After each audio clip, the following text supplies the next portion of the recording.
Hi, and welcome to the New Nordic Wave of Change podcast. My name is Ronnie Eriksson, and I will operate as your host. So the couple last weeks have been really interesting here at Nordics.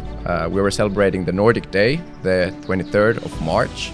And for all of you that are listening, all the recordings are now available at YouTube from the sessions if you want to know a bit more what we were discussing during the Nordic Day. And today's podcast, we actually have a guest joining us who also was speaking at the Nordic Day. And today's guest is someone I admire greatly, one of the most well-known voices of Finland, also a speaker, an entrepreneur, a business person, a personal trainer, and the chief creative officer of Breaks Finland. This man also has a truly Nordic name, and the person is none less than Reidar Wasenius. Welcome, Reidar.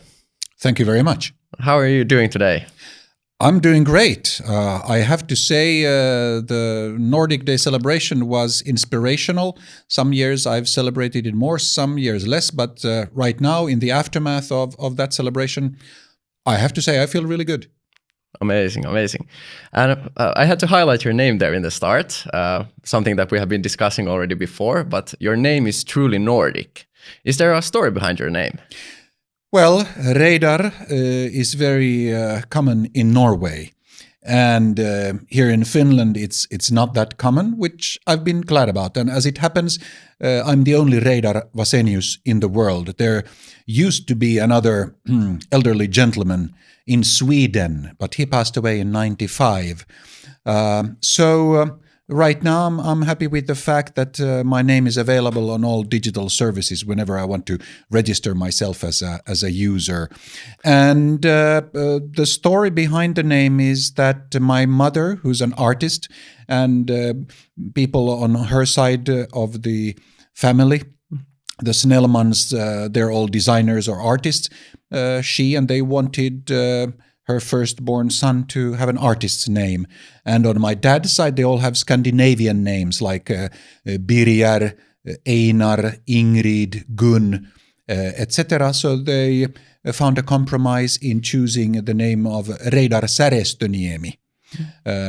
Crazy, fantastic, beautiful artist who was on the top of his game in the late 60s when I was born. So I'm named after him. And have you lived up to the name? That's a good question. No one has ever asked me that particular question. I really hope so. I want to be ordinary enough to be part of society, but at the same time, originality, both on my mom's side and dad's side, has been important and valued. So I think I've got that in my upbringing, trying to be somehow original and create new stuff, which is what Reidar Särestöniemi was known for. So I hope so. I hope so. I definitely think that you have, because like here in Finland, especially, you're a really well-known name, but also in the Nordics. And I happen to know your background really well, but to all the listeners, could you give a short story about where have Reidar come from? What have you done during your life, and how does it link to the Nordics? Yeah. I mean, basically, if you look at my CV, this official list of things that I've been doing, there is a common theme there. I've been working within pedagogical influencing. Some people call that teaching and education. I've been working in commercial influencing, also known as marketing. And I've been working in journalistic influencing. I've been working as an editor, as a reporter, etc. So to me, all of these three represent the same thing. We're influencing people, because all communication, without exception, is about influencing. It's the same thing as influencing. We are now influencing each other, and the entire goal of this discussion is to influence the thoughts and actions of people who are viewing this. So it's always about influencing. And although some people might think they're separate, of course, and they have their certain particular flavors, depending on if you're a journalist or teacher or marketer, the bottom line is the same. And having worked for Nokia Corporation with this, having worked for Samsung Electronics Nordic, I've been working with people from all the Nordic countries, and it's been a great asset to have this common understanding and the values that we have here in the Nordics. And on a final note, I have to say that it's been really nice also to attend school throughout my life in Swedish, both in the lower grades and then in the throughout my education, even at the Helsinki University of Technology, now part of Aalto University, and University of Helsinki. I've been able to use Swedish throughout at least parts of my studies. And all in all, on a final note, I have to say that although at some stage I was frankly rejecting this Swedish-speaking Finn identity and looking for more friends and opportunities and personal relationships outside the small duck pond, Ankdammen, because I felt that it was sort of a bit too small and restrictive. Then later on in my late 20s, 30s, 40s, increasingly I've embraced this Swedish language identity and the connection to the Nordics. It's proven to be both financially rewarding as well as culturally so. So I'm a stronger sort of Nordic person than ever. Really good.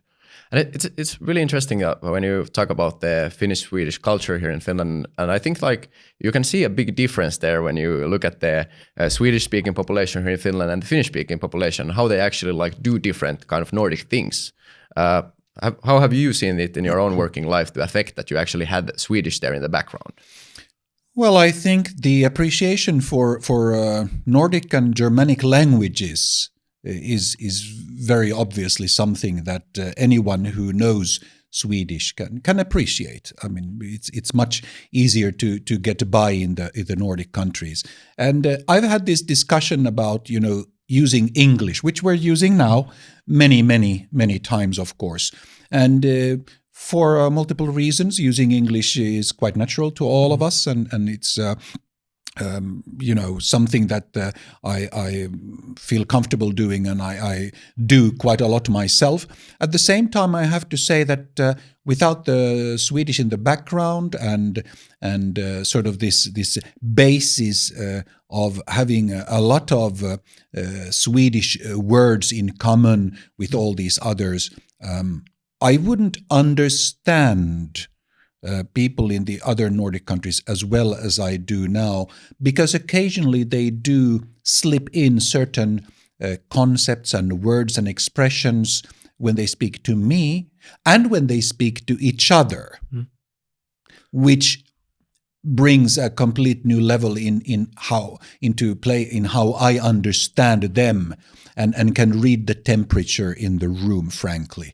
And it goes the other way around. I have to say that whenever I meet people from the other Nordic countries, I always start with Swedish or Nordic. Or my latest experiment is Tunge. Let's not get into that right now.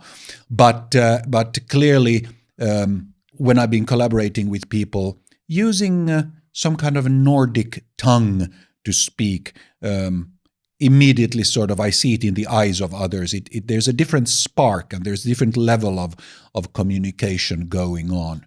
So that has been very important to me.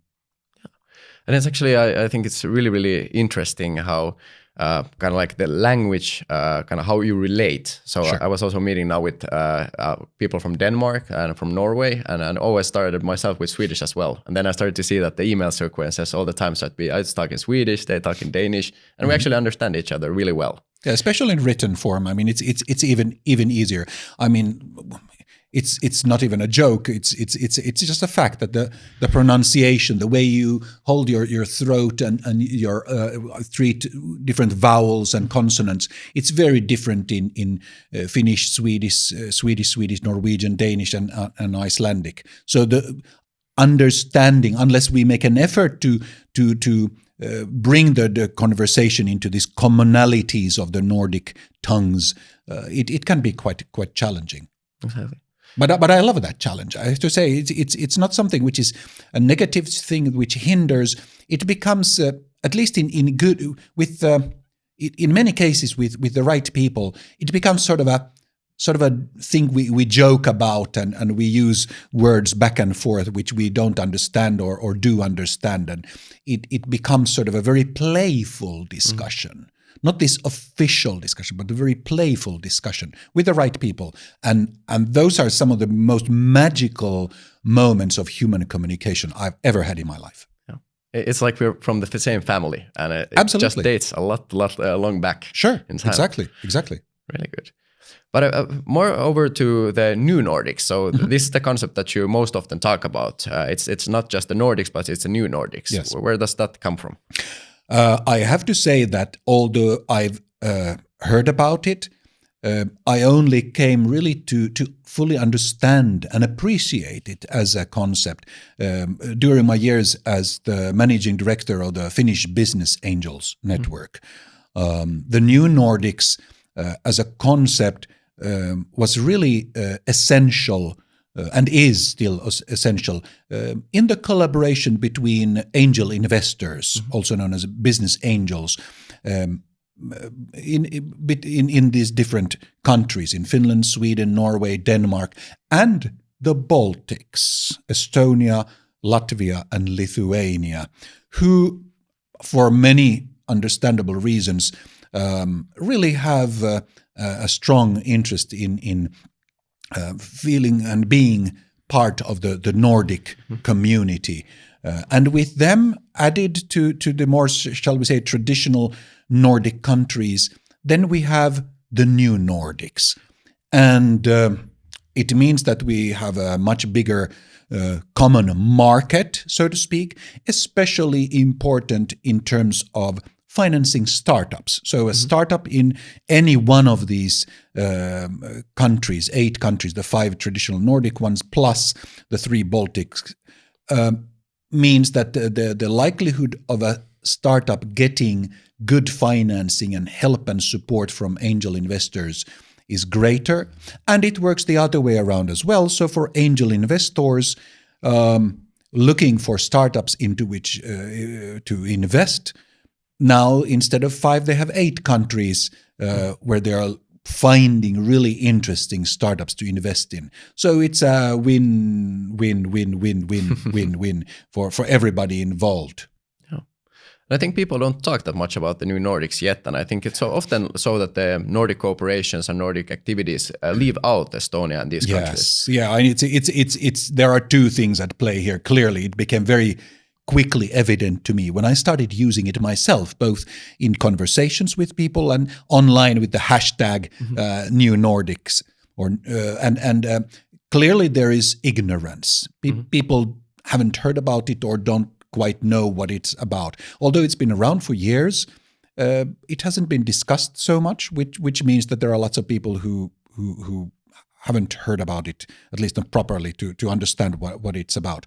The second thing is that although it would be a bit too much to say there's active opposition, there are quite a lot of people who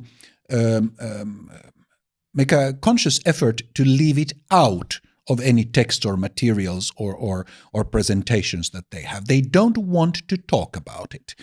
And this, again, understandably goes back to the fact that there are people in the traditional Nordic community who have either vested business interests or political power or cultural aspects which they are guarding, slightly overly jealously, I would say. And they don't want to let the the Baltics in. I mean, they're former Soviet countries. They have their flags are different. They are not part of the same language family, etc. So on a human level, it's understandable. For me,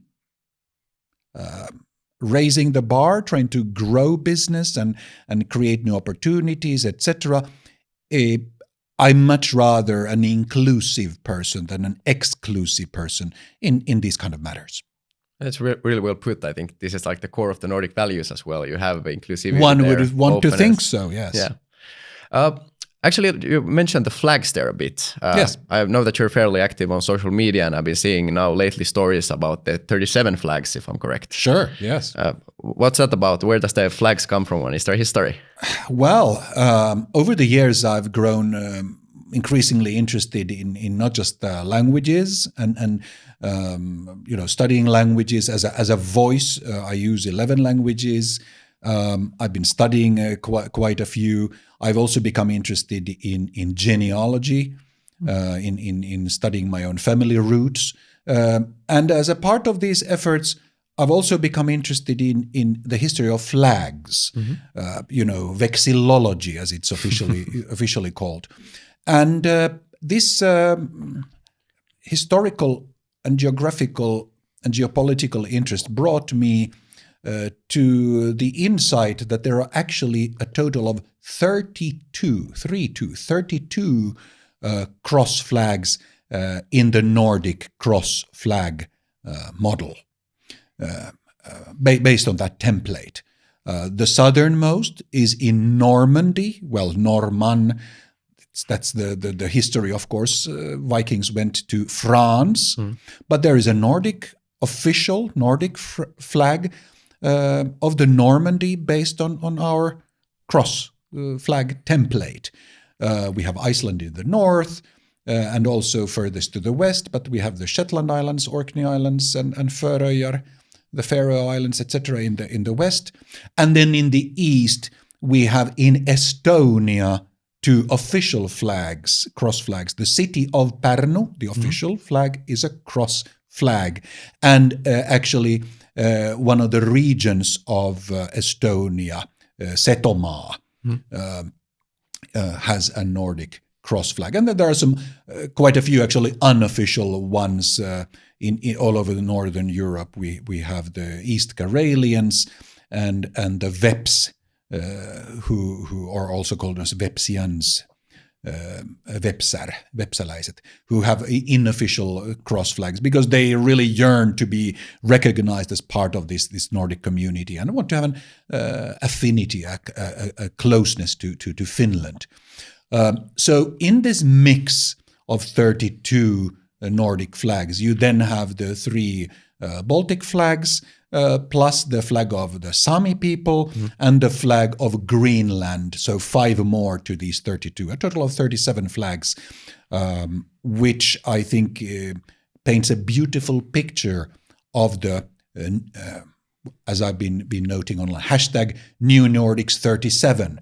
Because on a final note in this, I want to point out that the New Nordics, as it means very many different things to different individuals. The sort of original New Nordics, I'm now calling New Nordics 8, the 5 Nordics plus the 3 Baltics. Then you can have different versions depending on what you want to include or exclude. So there's hashtag New Nordics 32, all the Nordic flags. There's hashtag New Nordics 37, which is sort of the ultimate map right now with 37 flags depicting all the things, or well, not all. It can't be complete. It must have missed something. So I'm open for suggestions. Open to suggestions. But the New Nordics can and should be including much more than most people think. I agree. And it's actually pretty cool. I was watching the series Vikings. Have you seen that? Absolutely. One of my favorites. I still have the final 6th season part 2. The second half I haven't watched yet, so don't give anything away. But I think the Vikings showcases pretty well what has happened in the history, like those things that we have pretty much forgotten about. And I think the flags kind of represent the same thing. So we have this, like, the reach of the Nordic people or the Norders, how they went out to the world and brought a lot of beautiful things back. And now I think like we see where all those places are that we went. And of course, the Vikings like past was always not that beautiful. They did not only like nice things, but there were many nice elements in that. How have you seen in your working life and with your Nordic experiences that how do we do the same process that we go out, we learn from outside, and then we bring it back inside? Very interesting question. I haven't been drawing those parallels in my own thinking, but now that you mention it, I think you're onto something really important there, actually. Because clearly there is this energy and movement of expansion and then inclusion. So going out and bringing back or having them join us.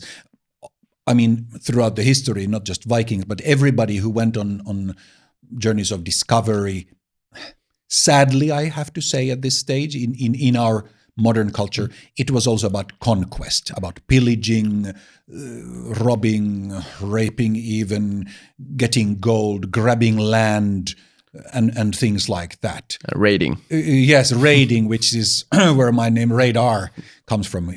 And the English version is simply Reidar, which is closely related to rider, Ritter in German, Ryttare, Reidare, and so forth.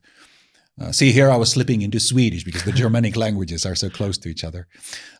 So going out in these modern times, as you were saying, can and should be meaning sort of this expansive movement, but in this modern civilized way, of course, and having civilized conversations and discussions of inclusion, bringing back the treasures we find sort of in a cultural and mental way, and then, of course, not being overly pushy with our own ideas, but having a conversation of inclusion more.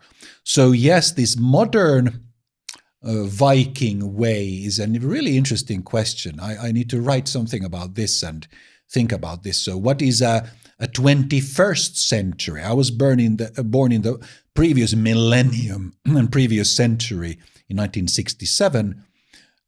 So now in 2021, what is a modern radar or radar? I don't have a full answer about what it can or should be meaning, but to answer your question, I think there's a lot of parallels we should be aware of and be inspired by, but create a modern version. Something to think about and discuss. Yeah, I like the subject a lot, and that's something I've been looking at lately a lot. But being inspired, I think like the Nordic region has worked as inspiration for the world for a long time. Yes.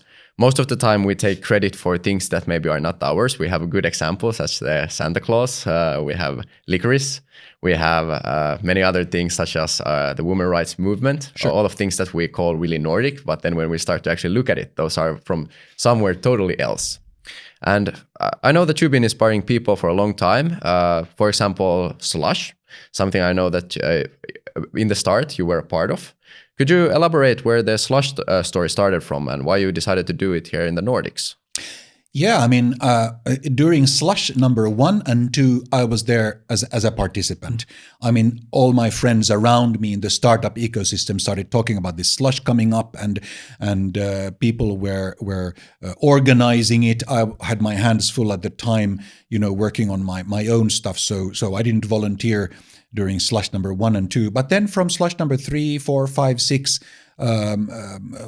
I was working with Peter Westerbacka and Timo Airisto very hard, and all the other people to keep it alive. Frankly, at that stage, during the nights before Slush, we were carrying the chairs there into the cable factory in Helsinki, and then when everybody else went home, we were the last ones collecting the chairs and tearing down the auditorium installations and things like that. Then after that, students took over and then it grew into completely new proportions, which was beautiful.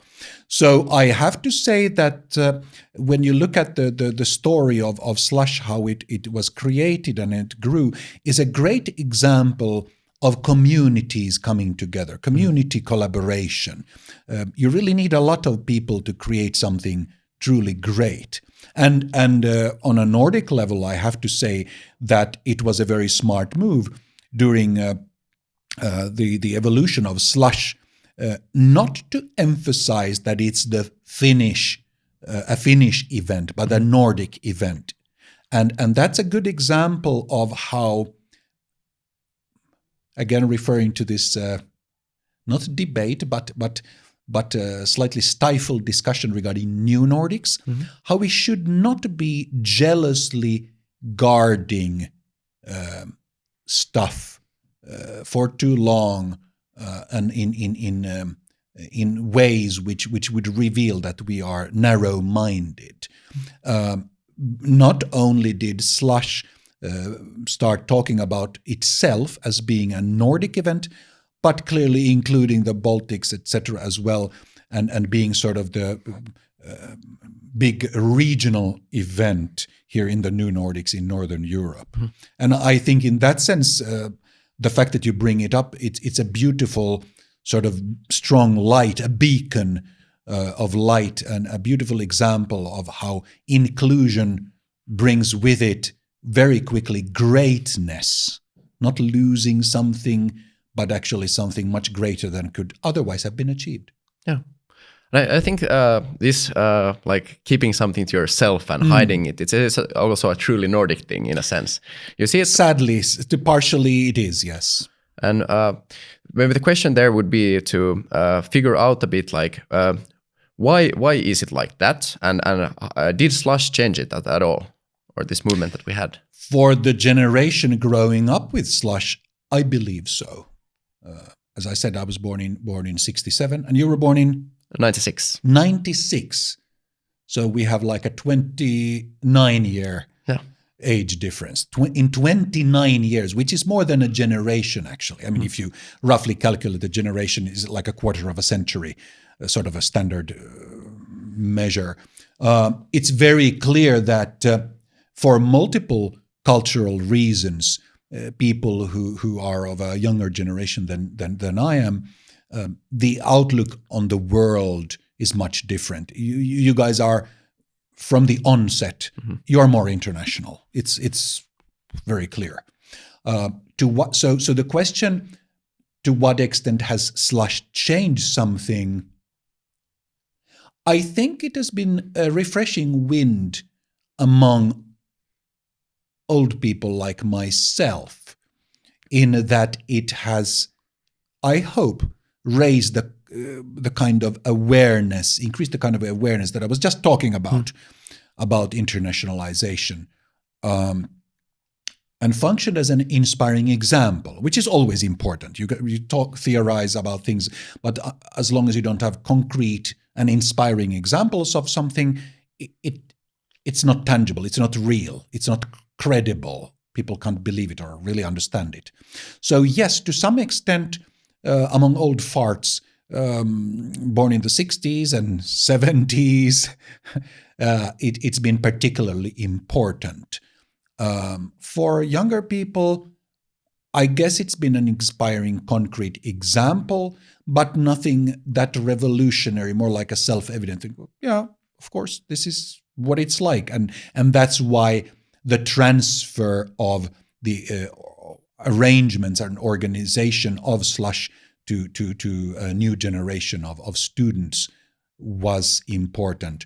Now, on the whole, it has done a lot of good for the entrepreneurial or shall we say startup ecosystem. Definitely. Very, very important influence in many ways. Yeah.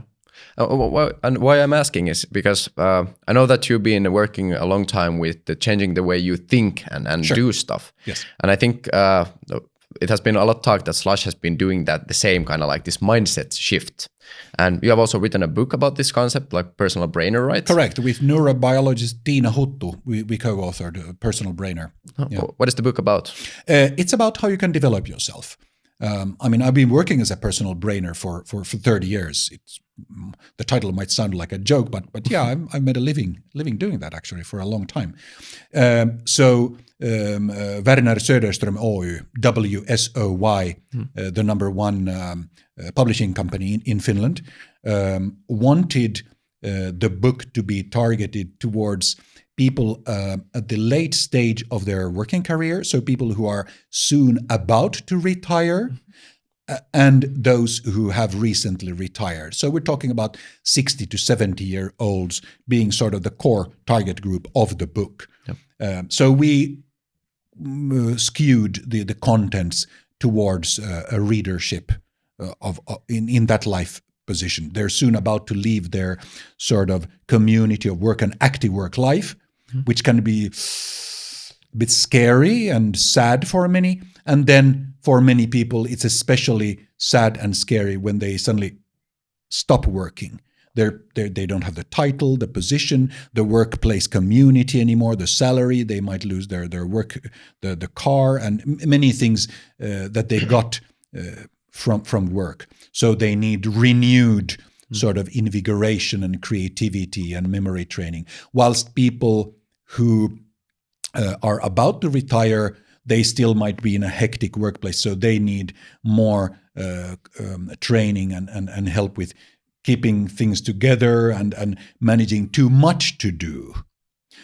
Now, in the latter part, clearly, when people are needing new kinds of thinking and reorientation and more stimulus because they suddenly fall into a life which might be more quiet, that's actually something which I've been working on now lately and which ties directly in with our discussion here, because it's also clear that there are people who have this mind-numbing routines which they're repeating at an office or even at home now during a pandemic. So they need new impulses, new thinking, literally breaking their routines and breaking their day and breaking their patterns of thought.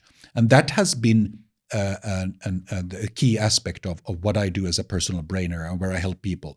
So that's why I was particularly happy about being invited to speak at the Nordic Day about new thinking, because we all need it, and that's why I love challenging myself as well and do that a lot. And that's why I also think the provocative terms like New Nordics and others are important, because they function as a provocation, and we need more of that. Yeah, well, I agree totally. And actually, I'm getting a bit awkward sitting here now that I've been at a couple of your lessons, lectures, and now I start to think about how my feet are placed or how my fingers are placed and all of this stuff that you're always bringing up. We repeat ourselves. Yeah. I mean, you have certain phrases, certain gestures. You keep your hair like that. You dress like that, and we all have our habits, which are part of the patterns, for good and worse. Yeah. And you have continued on that path, and now you're driving these kind of trainings at Breaks Finland. Yes. What is Breaks Finland about? So we provide the world's best work breaks, and that's our aspiration, and we raise our bar very high, which means that we are constantly pushing ourselves to really, as much as possible, help people do things and think about things that they never thought about or they never done before. But not that they're free time, but actually doing working hours. And I'm very happy to say there's a strongly growing number of employers, growing number of organizations throughout Finland and increasingly other countries who are enabling their employees, people who work for them, to participate in breaks during office hours, 20 or 30 minutes at a time, once or twice a week, to do something completely different, and not just passively sit and listen to someone lecture or speak, but we have, besides a personal brainer, we have lots of creative professionals like painters, writers, authors, dancers, actors, choreographers, who provide breaks where people are the people actually doing things together with their colleagues, and increasingly throughout the program of breaks with microphones and cameras open, which then develops their courage, creativity, and community. Amazing. I've been following you a lot, and it's been like great to see all the things that is happening. Thanks. And also great to see the growth. So it's Sure. inspirational. Looking at the Nordic region as a whole, and looking at that, we have been now voted again Finland, well, the happiest country in the world, but the Nordic countries among the Sure. top 10 happiest countries. Yeah. And does this happiness and this realization that we are the happiest countries in the world also allow us to think differently and give us more room to change our thinking? Yes, definitely. There are lots of wasted opportunities in that sense, unfortunately, because we're human. So it's easier to repeat oneself. It's safe, and I have to say there is this strong tendency, of course, especially historically in this Nordic region where it's cold and the climate is harsh.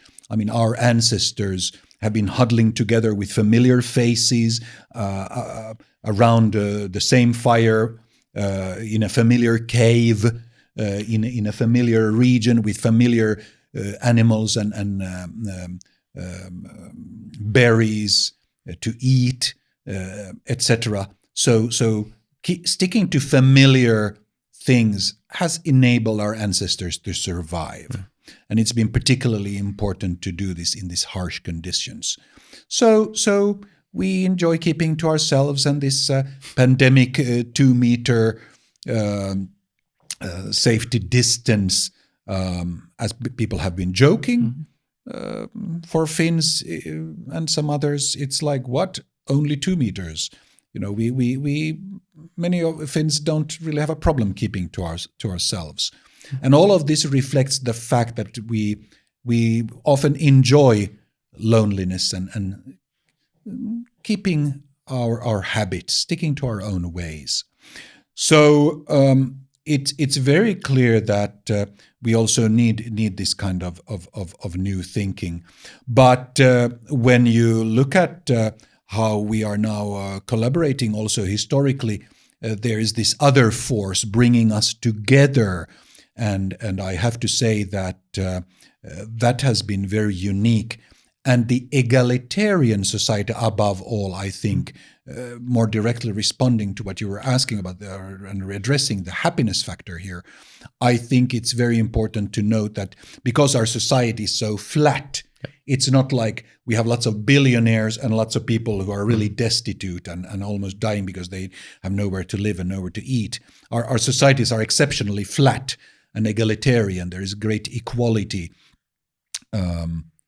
Thanks to this, thinking about my own childhood, I grew up in eastern parts of Helsinki, Herttoniemi, and then in Vuosaari, Nordsjö, and then in Söderkulla, in Sipoo. Especially in Nordsjö and Söderkulla, we were running around for several kilometers away from our homes, building, huts and doing all kinds of stuff in the forest. And we were like 4, 5, 6, 7 years old. Fairly few parents nowadays in any kind of semi-urban setting would allow their kids to do that. And that's a great example of the egalitarianism, freedom, safety, which we have here. And that means also that we can achieve the kind of happiness that many people lack. Beautiful. I got some mental flashbacks because my childhood was similar. I'm Right. from Kerava, Charvo. Right, yes, myself, and I was also running my whole childhood in the woods. And Right. now I know that most of the children are not maybe that allowed to do it anymore, but you still have the opportunity. Sure. And it's the beautiful part of Finland. And I think this great equality, it kind of like comes from something we call the Nordic model here. Sure. How have you experienced the Nordic model, or what does the Nordic model mean to you? My grandmother, on my dad's side, Margot Wasenius, and her husband, my grandpa Håkan Wasenius, they often spoke very warmly about the Nordics. And they pointed out to me since my early childhood, for as long as I can remember, that the future of Finland and the sort of stability and basis of Finland lies in the Nordic community, in being part of the Nordics, in business, politics, culturally, and in languages, in every level. As a kid, I never really properly understood that, of course. But because they said it so often and talked about it a lot, during my later years, I've really become to understand and appreciate what they were talking about. And it's very clear that our future, not only our past, but our future. I mean, Finland was for almost 800 years, we were just simply Östra Rikshalvan of Sverige, the eastern part of the kingdom of Sweden. So most of the Swedish kings, I mean, if you look at the number of kings Sweden has had, the great majority of them were our kings. We were just simply the eastern part of Sweden. And in other senses, it's very clear that the Nordic community is our community. And we should be appreciating that fact. And there was a specific question you had regarding that. Yeah, it was how do you experience that? How do I experience? Yeah. Yes, so that's why I went into talking about my grandparents. So that's very clearly my earliest experiences and laid the foundation for, and I say it very openly and honestly, an understanding which I grew into only during the past, shall we say, 20 years, since during my 30s and 40s. From the perspective of my professional life during the past 10, 15 years, it's been an integral part of the fact that I've been somewhat, shall we say, successful and making it. It's thanks to the Nordic community. I'm thinking, do I still quite get it? Probably not. And on a final note, I have to say that thanks to this experience that I just outlining over several decades, whenever I meet a person, and quite bluntly, typically a Finnish-speaking Finnish person for whom the Nordics are much more abstract because of the lack of the language connection and other reasons, I understand them. It's not like I've always taken for granted. So I think one of the most important things I've been doing, and I hope I can be doing, is help others understand the beauty and importance of the Nordic community, because for many years I didn't get it myself. And some years ago, The Economist launched this campaign about the Nordic supermodel, and they looked at the different core strengths. But I think one of the core parts in that discussion was that could we clone the Nordic model and could we apply it abroad in other places? What do you think about that? Not really, sadly. To that point, I've become, in my own mind, I would say that I've become much more a realist and less of an idealist. There was a time when I was thinking definitely yes with an exclamation mark. Like, had you asked me like 10 years ago, I would have said yes. Today, especially when I've been working with education export, in other words, taking the kind of know-how, both knowledge and methods and skills that we have here in the Nordic region, not just Finland, but Sweden, Norway, Denmark, Iceland as well. We have a good school system, and our education is good. Yeah. Can you export that, or what other aspects can you export to other parts of the world? You can take some parts, but only in a very limited way. An educational system on a whole, no way. They're not that egalitarian. The concept of equality. There are even countries, and I won't unnecessarily name any one particular country out loud here, but there are countries where it would be stupid of me trying to do business in those countries to say that, yeah, we have this good Finnish system, and it's based on equality and sort of a good close rapport and connection between the teacher and students, and there is equality between the genders, etc. They would be scared when I start talking like that, because their system is much more top-down, hierarchical, and maybe patriarchal, etc. So they wouldn't be insulted, but they would be like frowning on me. Oh, you want to bring that kind of shit into our culture, which is working well since many thousands of years? And I've come to realize that we need to be very mindful of that. So we can help other countries if we want to be Nordic missionaries, to if we feel that we have sort of a religious fanatic interest in making other countries and cultures Nordic ones, we could do that. But in my mind, that wouldn't be proper or polite in any way. So we can, some small aspects and parts and portions we can give them, but on a whole, not. So the good things, we will be unique like this, as far as I can see, for always, for good or worse. Well, that's, I think which is another aspect, another discussion. Exactly. And then also I think that the Nordic model is maybe a bit overly praised. We don't maybe, we often tend to go like outside of the Nordic region and tell how good it is, but then our own backyard is on fire. And this also, kind of, so based on your like really profound background, you have been doing a lot in different industries. What do you see as the future risks of the Nordic region? What do we need to focus on to keep the Nordic model alive? Yeah, that's a really big question. Really big question. I mean, we often criticize some cultures or countries right now. I mean, the Americans, they have been, pushing back and even oppressing, I should say, the Native Americans. You go even further back, Columbus and after him the conquistadors, just their mere presence brought disease and killed lots of South Americans. In Finland, we've been pushing back the Sami people. I mean, our ancestors did, so I have zero guilt.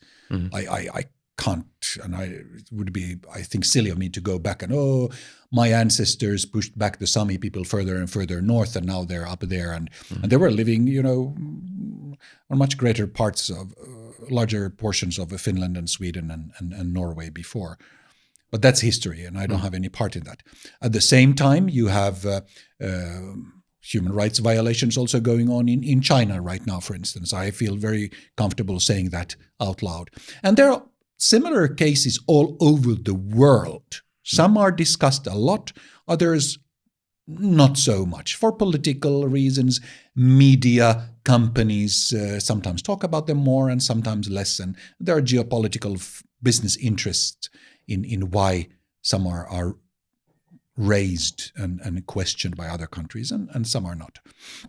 So the reason I talk about this is obviously that I think going forward, we need to be mindful of our own backyard, as you were saying. So regarding the Sami people,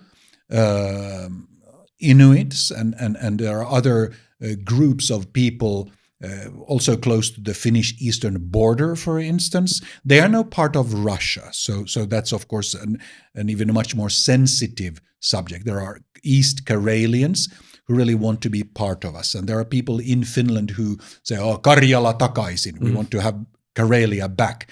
And that's a really big embarrassment and super sensitive topic for the Finnish government. They just want to keep it really quiet because they don't want to mess with Russia and there's back and forth going that. Then we have the Vepsians or Veps people. We have the Ingrians, Inkerilaiset, and other groups which they speak almost dialects of Finnish. They're Finno-Ugric by through genetics, etc. So there are all kinds of discussions going on. The Setumaa people, the Setos, or Setu, they are in Estonia, on the border of Estonia and Russia. So if we start talking about the new Nordics, these questions become increasingly sensitive. And the question then becomes, do we recognize them? Do we include these people? Do we start fighting for their rights as well? The Nordic flags are sort of an interesting, peculiar thing that they are sporting with, because for them it's an important signal, sort of like a flag of help us, or please include us. And then we get into the kind of political and even geopolitical and military political discussions, which I know many politicians really want to avoid. Yeah. And do you and I want to have serious discussions like that? I don't know. Should we stop talking about all of this because we're afraid? No. And that's where we come into the most delicious and interesting discussions regarding the new Nordics and moving forward. I think we should have more courage and creativity in our community to actually start tackling these questions instead of avoiding them. Many people don't think we should. I think we should. Yeah. I think this discussion has been an amazing start to that. And I think there is many subjects that we need to, hopefully you can come again and we can sit here and focus on those things. But to sum up a bit the conversation here, so we've been talking a bit of your background, but then most talking about the new Nordics, what the meaning is behind that, how kind of like we all are combined through our history, but then also we are pretty similar in the ways that we act and operate. Sure. And I think one of the key aspects that I've been seeing now when being a university student, but also kind of like this change that's happened in the culture here the last 10 years is this giving back culture. And I know that by just Googling Reidar Wasenius, you find several things where you have joined different things and try to give back the best you can. Do you think that this giving back culture is a Nordic thing, or is it something that we can see all around the world? I think we can see it in very many cultures. We've been discussing, this talko henki, spirit of talko, which for a long time I was thinking, well, there isn't maybe an English word for it. Often you can talk about barn raising, but there is actually a proper English word for it. It's a bee, B-E-E. So I've heard sometimes people say there isn't an English word, but there is. A bee. Yes. There are different kinds of bees. In other words, people getting together and working busily and creating. You can look it up and the etymology, etc. So I won't get into that. The only word people outside of English-speaking countries typically hear about is a spelling bee, where you get together to do that, which is a slightly different thing. But giving back means, of course, also as an individual to help younger generations. So mentoring, coaching, sparring at Startup Sauna nowadays, Kiuas, working at the Founder Institute, and even right now people are contacting me. Every month there is some entrepreneurs or people wanting to be entrepreneurs who contact me, and typically I for what it's worth, I help them understand what the core of their business is or could be, and how they should be developing it properly so that it could be a successful startup.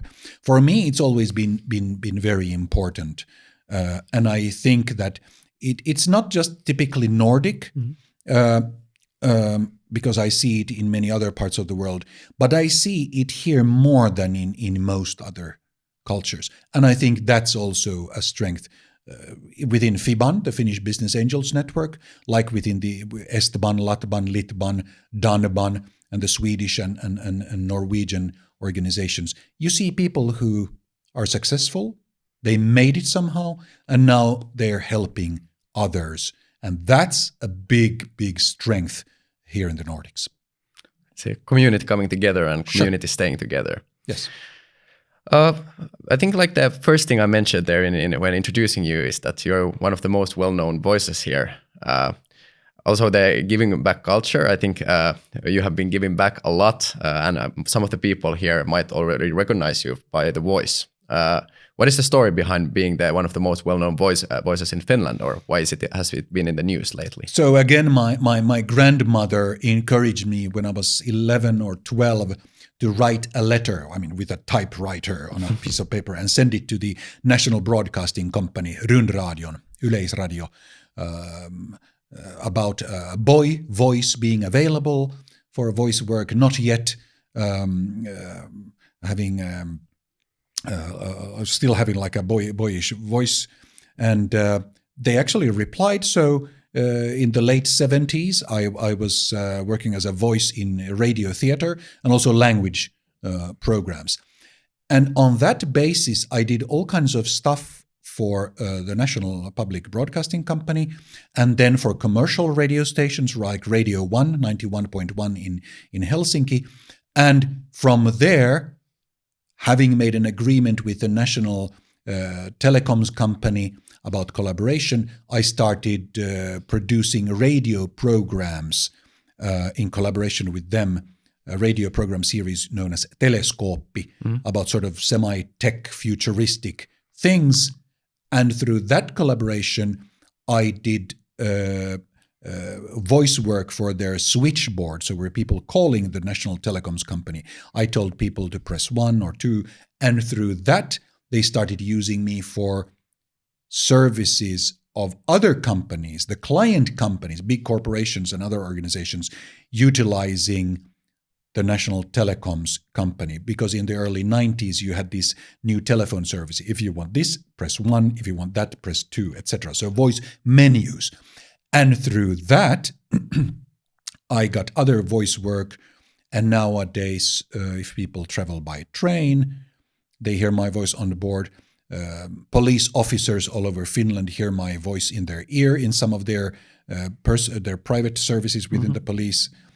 Same goes for the tax authorities. I've been working as the voice of the Customs Finland. So lots of these official assignments where I'm the official voice of governmental organizations.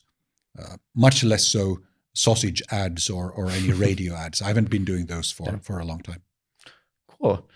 And I think this kind of takes us pretty well to an end of our conversation. It's been an honor to have you on board. Thank you. And what I want to actually do here in the end is to do a small extempore, maybe a sound outro. So could you present a bit like how you've been doing these voice things, maybe something that listeners could recognize through giving a thank you outro? Thank you outro. Okay, wow, you really put me on the spot here. Okay, so...